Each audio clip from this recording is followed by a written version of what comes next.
Polygon. Polygon में होता है बहुभुज। बहुभुज के क्षेत्रफल पर बात करूंगा। बहुभुज का क्षेत्रफल,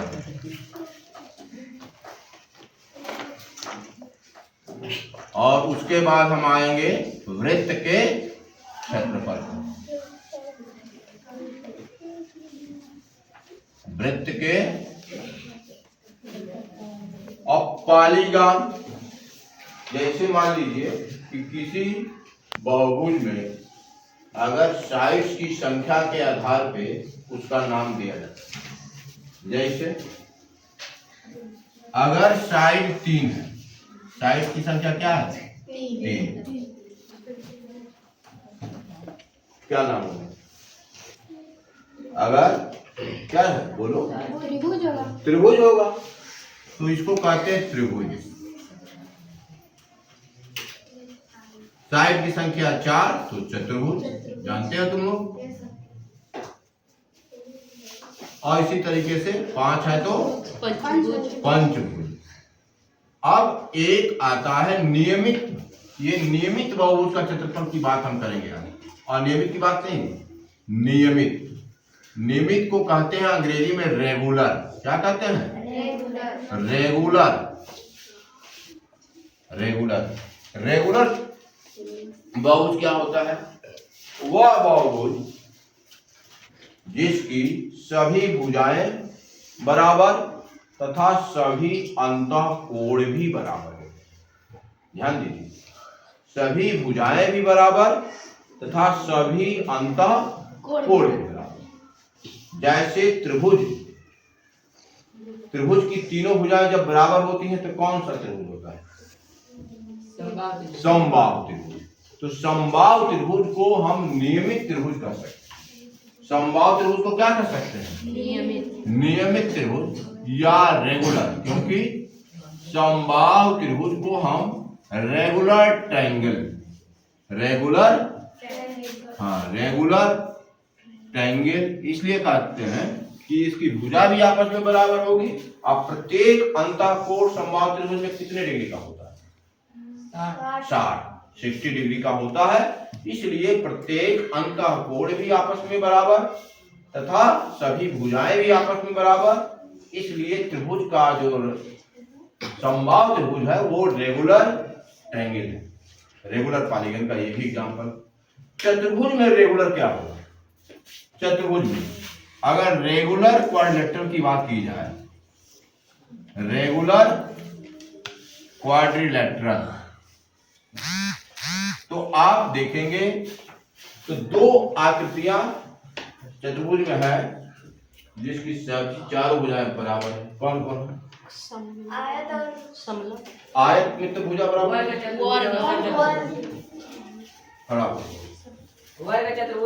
वर्ग और समचतुर्भुज। अब 2 चीज आ गया। देखिए, ये उत्तर होना चाहिए ना, स्क्वायर के सभी भुजाएं आपस में बराबर हैं और रहम्बस, और क्या है? रहम्बस, या इसको कहते हैं वर्ग और इसको कहते हैं समचतुर्भुज।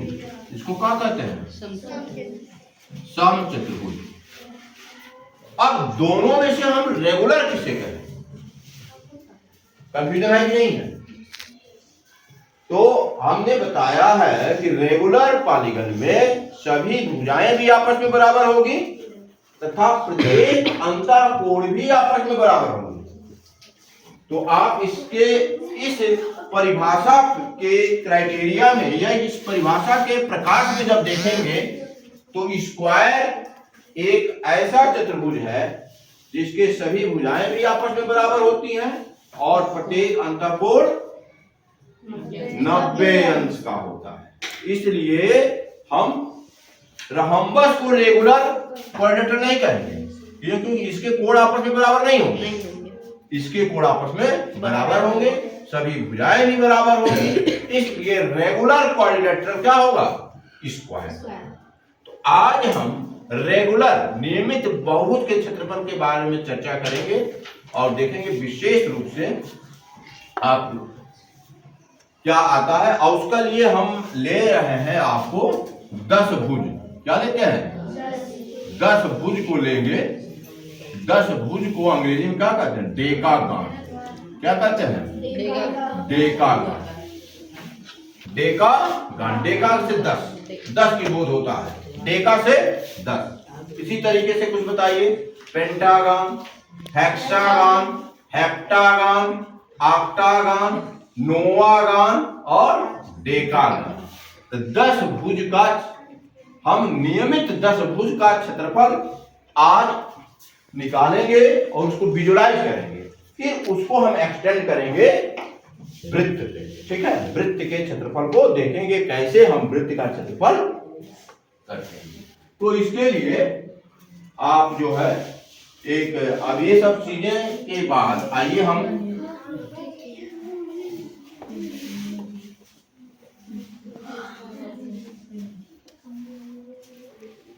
अब देखिए आपके सामने ये देखिए, यह जो बनाया गया है बीच में बहुभुज, इसकी भुजा कितनी है? गिन के बताओ सुप्रिया, गिनो। 1 2 3 4 5 6 7 8 9 10। इसकी भुजा कितनी है? 10। और सभी बराबर है, सभी भुजाएं आपस में बराबर है। अब अच्छा, किसी को वह सूत्र याद है कि बहुभुज के अंतःकोणों का योगफल बताए हैं? किसी को याद है? अच्छा, कोई बात नहीं। ये देखिए 2n - 4 इंटू 90 क्या होता है? 2n - 4 into 90।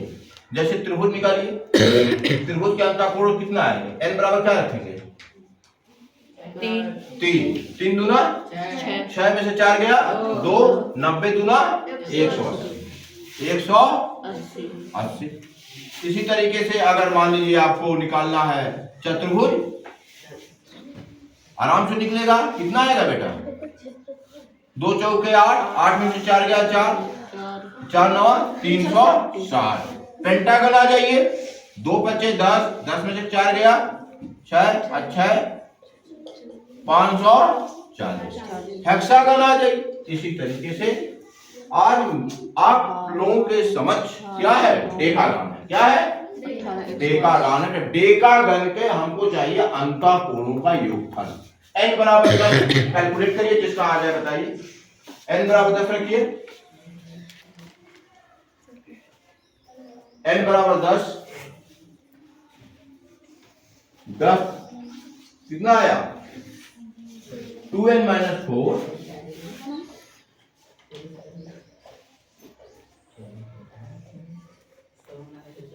20 में से 4 गया 16 और 16 9 144।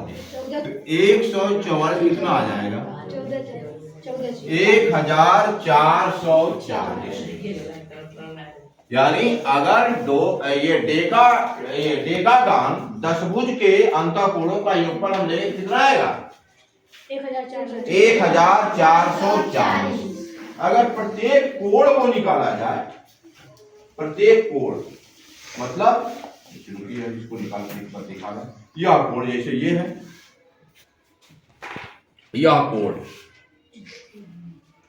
यह कोण,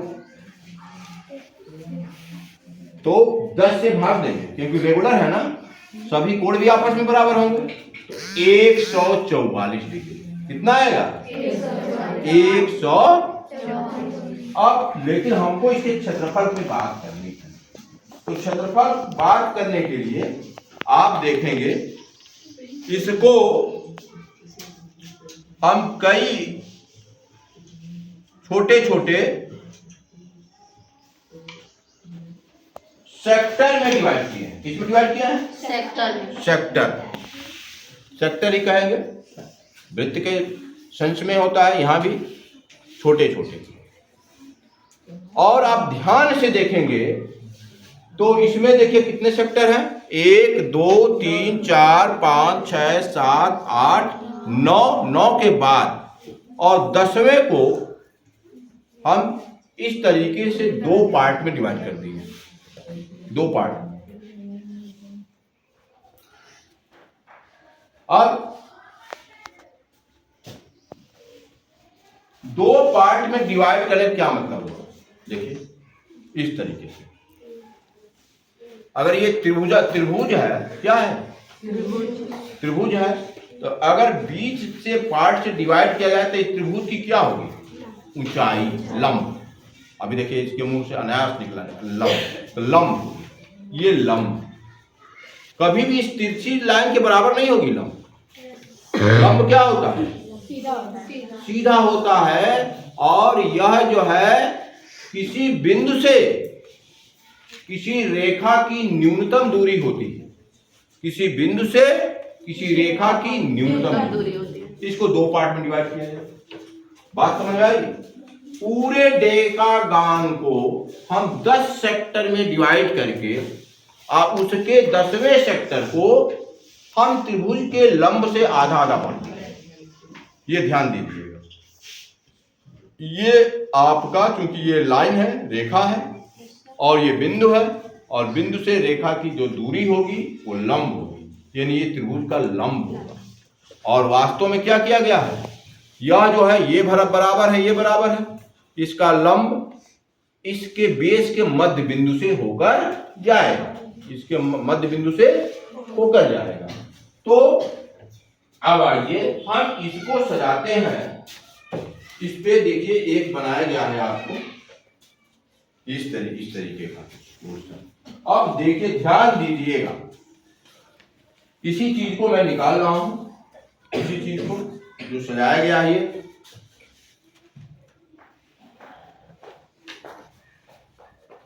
और ये देखिए, अब देखिए एक को मैं यहां से देखिए इस तरीके से। अब इसके बाद दूसरा जो है देखिए, इसके बीच में गैप हो रहा है, नहीं हो रहा, तो हमको दूसरे से हम करेंगे। तीसरा, फिर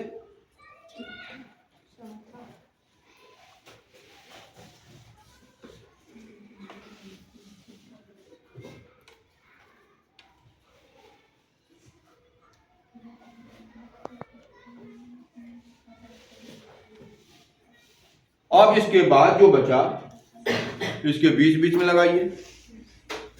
देखिए अब आधा जो है इधर, आधा इधर।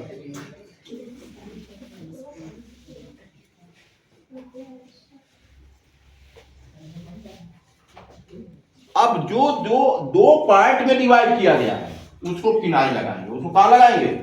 अब देखिए जो लंब वाला पार्ट है वह देखिए इसके, ये लंब वाला पार्ट, और ये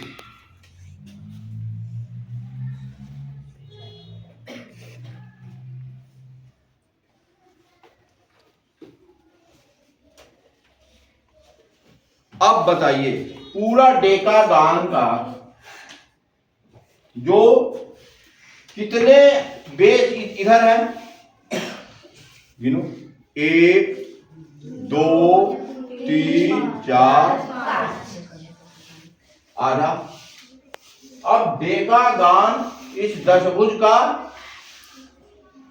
का जो क्या कहा जाएगा, परिमाप। सभी भुजाओं का योगफल परिमाप कहा जाएगा। परिमाप का आधा किधर है, इधर है, और परिमाप का आधा इधर है। तो अगर दशभुज के परिमाप को P कहा जाए, दशभुज के परिमाप को P कहा जाए, तो इस आयत की लंबाई कितनी हो गई, कौन बताएगा? आधा इधर है, आधा इधर। देखो 1 2 3 4 5 इधर है, और इधर ये एक मिलके 1 2 3 4 5 इधर। तो कितना हो जाएगा? अगर 10 है तो 10/2 कितना हो जाएगा। लेकिन अगर पेरीमीटर हम लंबाई जानते नहीं है तो क्या कहेंगे, P/2। P लंबाई कितनी हो जाएगी, P/2। आयत की लंबाई p/2। आयत की चौड़ाई, आयत की चौड़ाई जो बना वो कितना होगा? आयत की चौड़ाई, आयत की चौड़ाई कितनी होगा? p/2। तो ये परिमाप हुआ। ये देखो, ये दोनों जो पार्ट है, यह दोनों पार्ट अगर इसको मिलाया जाए तो क्या होगा?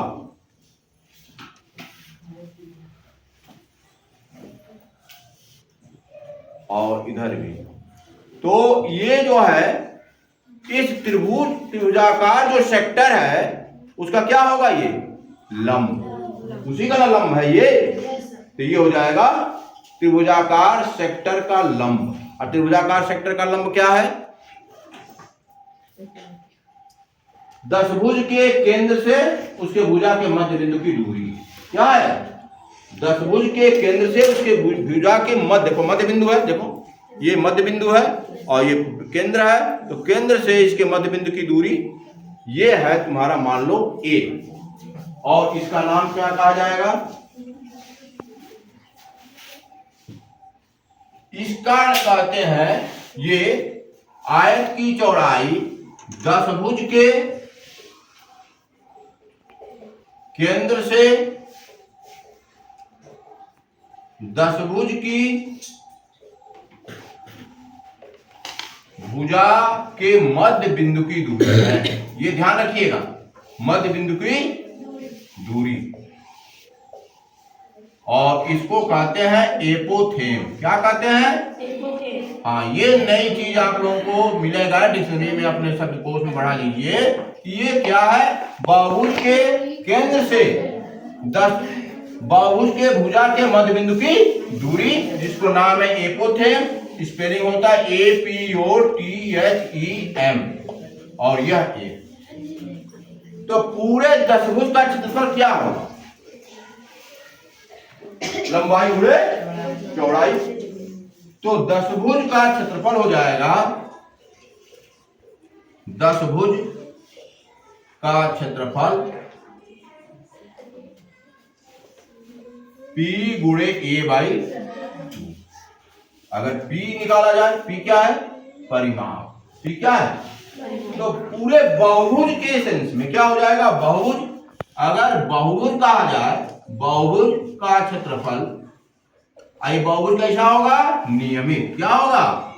ये सब नियमित है बेटा। ये दशभुज का मतलब सम दशभुज है।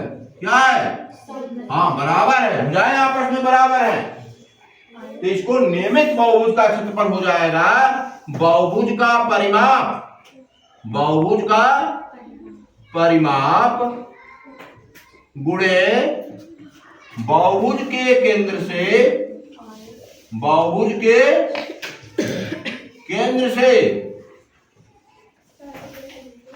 बहुभुज के भुजा के मध्य, बहुभुज के भुजा के मध्य बिंदु की दूरी, बिंदु की दूरी। अब बटा 2, बटा क्या हो जाएगा? 2। P गुणे A/2। फिर से समझिए, ये ध्यान दीजिए, ये जो है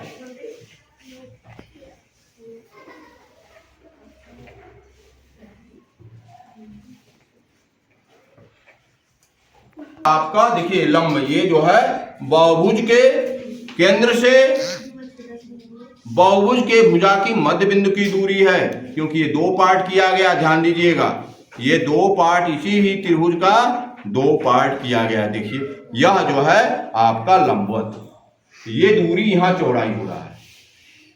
अब इसके बाद तो इस तरीके से बहुभुज के क्षेत्रफल हम निकाल दिए। बहुभुज का क्षेत्रफल, बहुभुज का क्षेत्रफल क्या निकाल दिया गया कि बहुभुज का परिमाप गुणे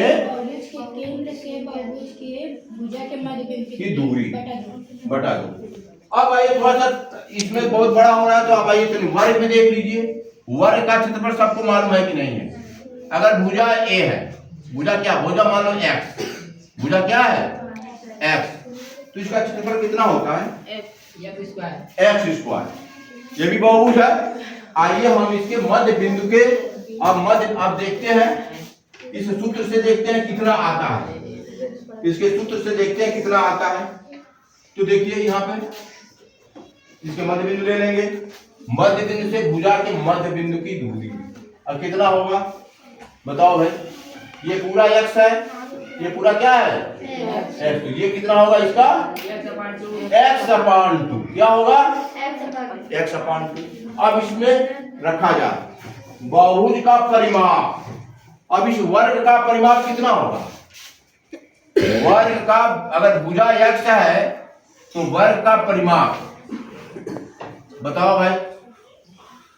4 गुणे भुजा होता है, 4 गुणे भुजा 4 x कितना हो जाएगा 4 x।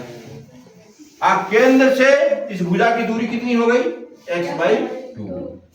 अब यही तो लिखना है, बहुभुज के केंद्र से बहुभुज के भुजा के मध्य बिंदु की दूरी, तो गुणे x/2 यानी 4x गुणे x/2 अब बटा 2 देखिए आ रहा है कि नहीं आ रहा? देखिए 2 दूना करके 2 दूना 4 कितना आ गया x²।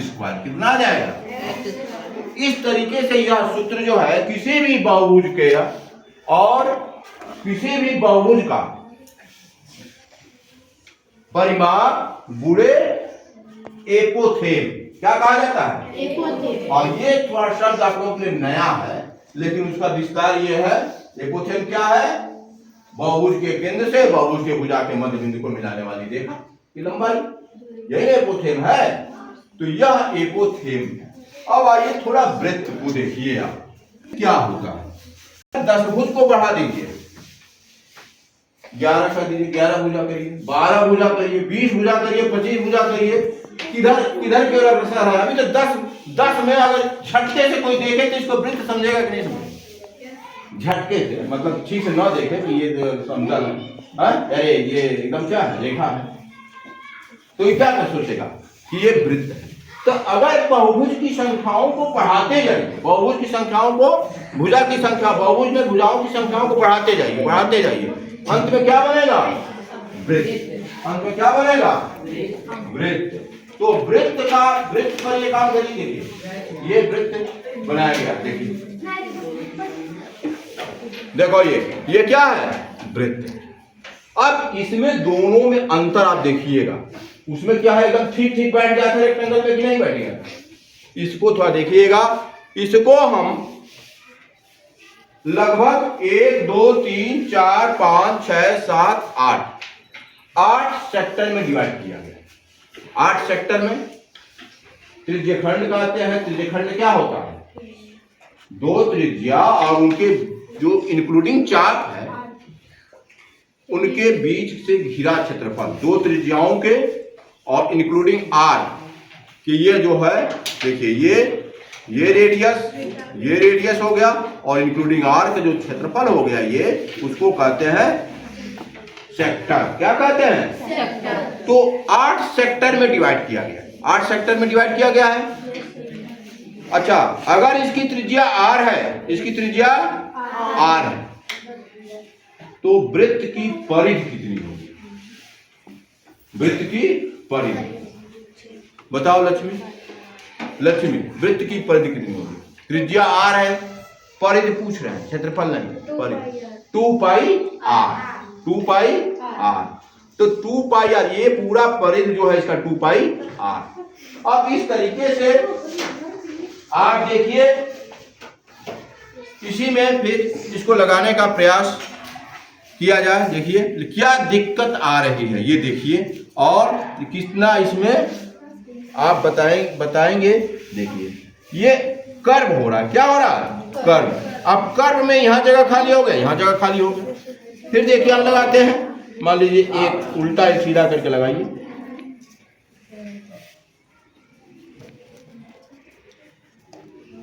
उसके बाद देखिए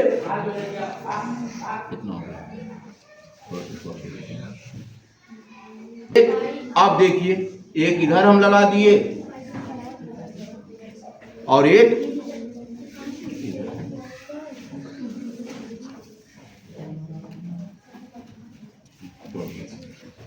अब देखिए अगर वृत्त का हम लगाते हैं, वृत्त वाले पार्ट का, तो देखिए पूर्ण रूप से आयत में ये कन्वर्ट नहीं हो रहा। आयत में कन्वर्ट, देखिए थोड़ा थोड़ा जगह ये बाकी रह गया, क्योंकि कर्व है ना, वृत्त की परिधि क्या है, कर्व है।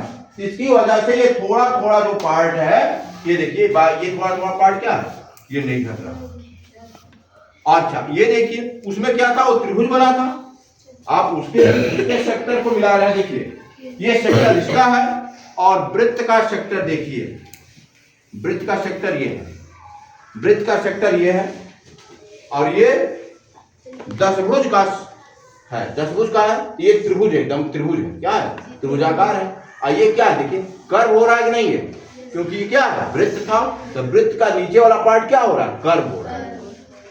ठीक। अच्छा दूसरी बात, इसके जो आधा आधा पार्ट किया गया है, ये आधा आधा पार्ट कर्व होने की वजह से ये जो है क्या होगा, वृत्त की त्रिज्या होगी, क्या होगी, वृत्त की त्रिज्या।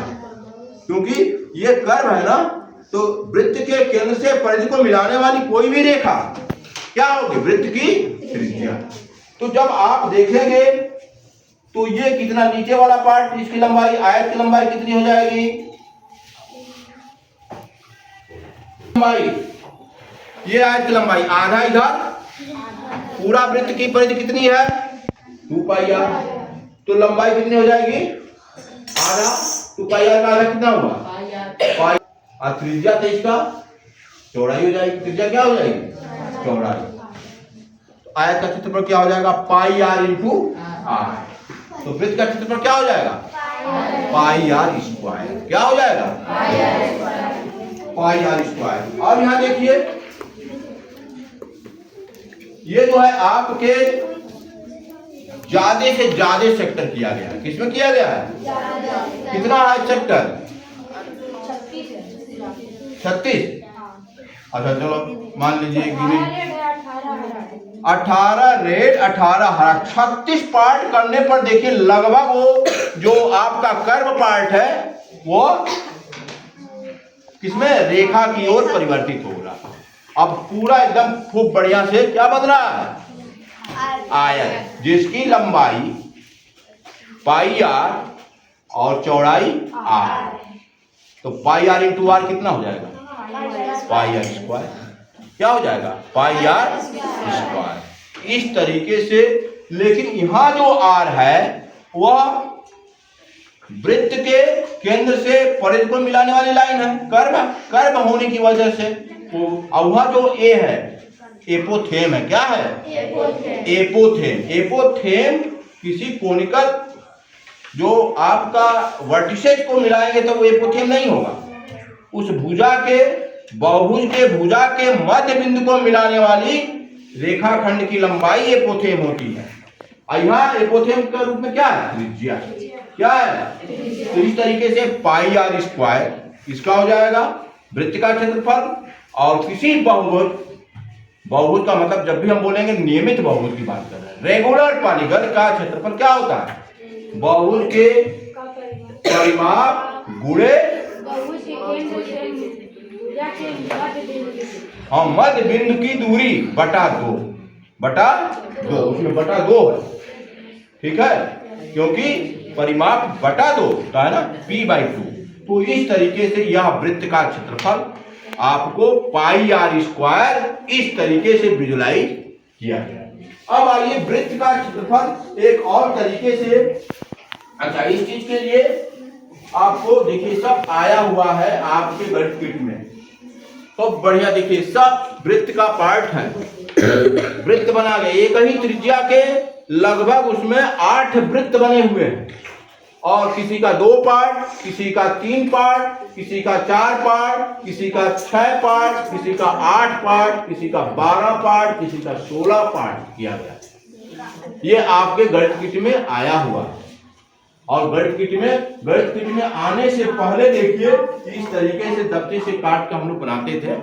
यह 1/, मतलब 10 पार्ट वाला है। ये एक सेक्टर आपको दिखाई दे रहा है जिसका 10 पार्ट, एक ही सर्किल के रेडियस का 10 पार्ट। तो आज से आप ये समझ गए कि किसी रेगुलर बहुभुज का क्षेत्रफल बहुभुज का परिमाप गुणे बहुभुज की भुजा के मध्य बिंदु की बहुभुज के केंद्र से दूरी बटा 2 तथा वृत्त का क्षेत्रफल पाई r स्क्वायर। ठीक।